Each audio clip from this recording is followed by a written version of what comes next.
দর্শক, ঢাকা আরিচা মহাসড়ক এবং ঢাকা টাঙ্গাইল মহাসড়কের পরিস্থিতি জানাতে যুক্ত হচ্ছেন আমাদের সহকর্মী নাজবুল হুদা এবং জাহাঙ্গীর আলম। শুরুতেই যাচ্ছি সাভারে, সেখানে আছেন সহকর্মী নাজবুল হুদা। নাজবুল, আপনি তো এই মুহূর্তে ঢাকা আরিচা মহাসড়কে আছেন, সেখানে এখনকার পরিস্থিতি সম্পর্কে বিস্তারিত আপনার কাছে জানতে চাই। সেই সাথে জানাবেন ছাত্ররা কি এখনো সড়ক অবরোধ করে রেখেছেন কিনা।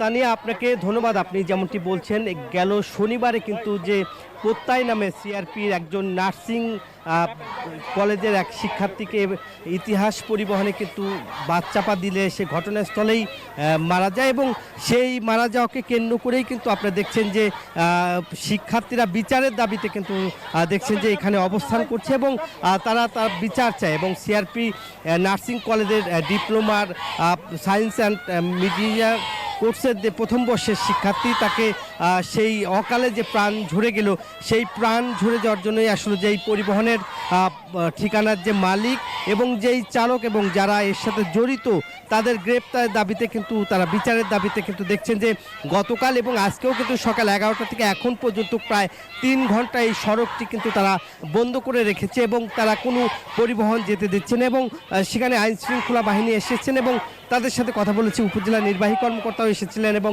পুলিশ এসেছে এবং তাদের সাথে কথা বলছে এবং তারা বলছে যে তাদের সড়ক থেকে সরিয়ে দেওয়ার জন্য কিন্তু আসলে বলা হচ্ছে। কিন্তু যেহেতু এই সড়কে খুবই গুরুত্বপূর্ণ একটি মহাসড়ক, সেই সড়কের অবস্থা যদি আপনাদের দেখায় যে সেই সড়কে কিন্তু শিক্ষার্থীরা কিন্তু দেখছেন যে বন্ধ করে দিয়েছে সড়কটি এবং আইন শৃঙ্খলা বাহিনী কিন্তু এখানে রয়েছে। এবং আমরা যদি একটু আইন শৃঙ্খলা বাহিনীর সাথে একটু কথা বলতে চাই, এই মুহূর্তে আসলে তারা রয়েছে এবং সিআরপি যারা কর্তৃপক্ষ রয়েছে তাদের সাথে আসলে কথা বলছে। আপনার সাথে একটু কথা বলতে চাই, এই মুহূর্তে তো প্রায় 3 ঘন্টা হয়ে গেল, সড়ক এখনো বন্ধ, কারণটা কি? কারণটা আপনি জানেন, আমিও জানি, ঠিক আছে। We are trying. আমি শিক্ষকদের সাথে কথা বলছি, এদিকে একটু দেখান, এদিকে একটু দেখান, এই যে শিক্ষকদের সাথে কথা বলছি, ছাত্র প্রতিনিধিদের সাথে কথা বলছি। আপনার সাথে একটু কথা বলি, যেহেতু এটি গুরুত্বপূর্ণ একটি সড়ক, বিচারের দাবিতে শিক্ষার্থীরা রয়েছে, আন্দোলন করছে, পুলিশের সাথে কথা বলেছেন, এখানে উপজেলা নির্বাহী কর্মকর্তা এসেছেন, এই মুহূর্তে আপনাদের মেসেজটা?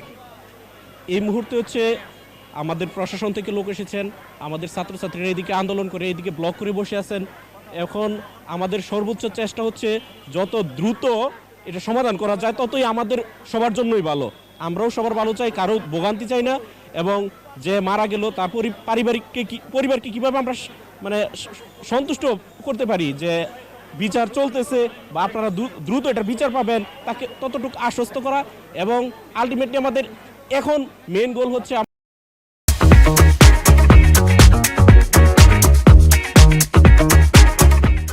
আমাদের এই স্টুডেন্টকে শান্ত করে কিভাবে ঘরে ফিরিয়ে নেওয়া যায়, এটাই আমাদের প্রধান। আপনার সাথে একটু কথা বলি, আপনি তো কথা বলেছেন আইন শৃঙ্খলা বাহিনী, এই মুহূর্তে আসলে শিক্ষার্থীরা কি বলছে? শিক্ষার্থীরা যে দাবি দাওয়াগুলো তুলেছে সেই বিষয়গুলোতে আসামি গ্রেপ্তারের যে প্রক্রিয়া, সেটার মধ্যে দিয়ে আমরা যাচ্ছি। আমাদের ঊর্ধ্বতন কর্মকর্তারা সবাই কনসার্ন আছে, আমরা সর্বোচ্চ চেষ্টা করে যাচ্ছি। তো এখন শিক্ষার্থীরা যেভাবে রাজপথে নেমেছে, তো এইটাও আসলে যে এটা তো একটা মামলা হয়েছে, এবং সেই মামলার একটা ফৌজদারি মামলায় যে প্রক্রিয়া, সেই প্রক্রিয়াগুলোর মধ্য দিয়ে আমরা যাচ্ছি এবং আসামি গ্রেপ্তারের সর্বোচ্চ চেষ্টা করেছি। ঠিকানা পরিবহনে গাড়িও আটক আছে।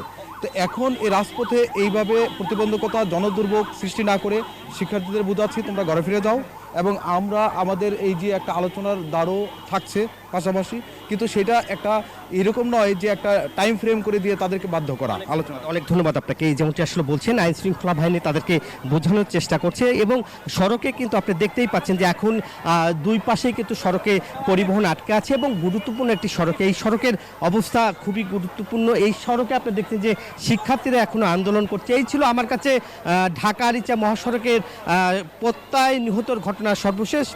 আমার আর এক সহকর্মী রয়েছে গাজীপুর, যাচ্ছি জাহাঙ্গীরের কাছে। জাহাঙ্গীর,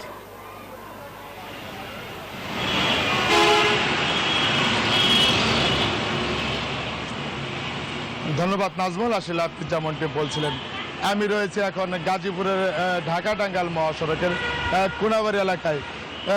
কোনাবাড়ি এলাকায় MM গার্মেন্টস সহ 2টি গার্মেন্টসে কিছুদিন আগে শ্রমিকদের সাথে ঝামেলার কারণে কিন্তু বন্ধ করে দিয়েছে। সেই গার্মেন্টস দুটি খুলে দেওয়ার দাবিতে এবং শ্রমিকদের বিরুদ্ধে যে মামলা হয়েছে সেই মামলা প্রত্যাহারের দাবিতে কিন্তু ঢাকা টাঙ্গাইল মহাসড়কে কিন্তু শ্রমিকরা সকাল 10টা থেকে কিন্তু বিক্ষোভ চালিয়েছে এবং শ্রমিকরা বলছেন যে তাদের যে দাবি যে দুটি কারখানা রয়েছে সেই কারখানা খুলে দেওয়া হবে এবং তাদের নামে যে 5 জনের নামে যে মামলা হয়েছে সেই মামলা প্রত্যাহারের দাবিতে কিন্তু তারা এই ঢাকা টাঙ্গাইল মহাসড়কে কিন্তু অবস্থান করেছিল এবং দীর্ঘ 3.5 ঘন্টা পর কিন্তু এই ঢাকা টাঙ্গাইল মহাসড়কে যান চলাচল স্বাভাবিক হয়েছে এবং আইন শৃঙ্খলা বাহিনীর সাথে কথা হয়েছে। তারা যেমনটি বলছিলেন যে তারা শ্রমিকদের সাথে কথা বলে বুঝিয়ে কিন্তু শ্রমিকদের সরিয়ে নেওয়া হয়েছে এবং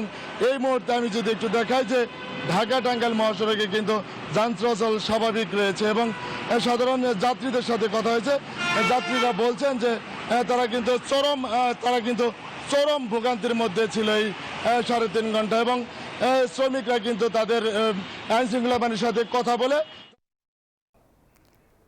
জাহাঙ্গীর, আপনাকে ধন্যবাদ। সেই সাথে ধন্যবাদ জানাচ্ছি নাজমুল হুদা আপনাকেও।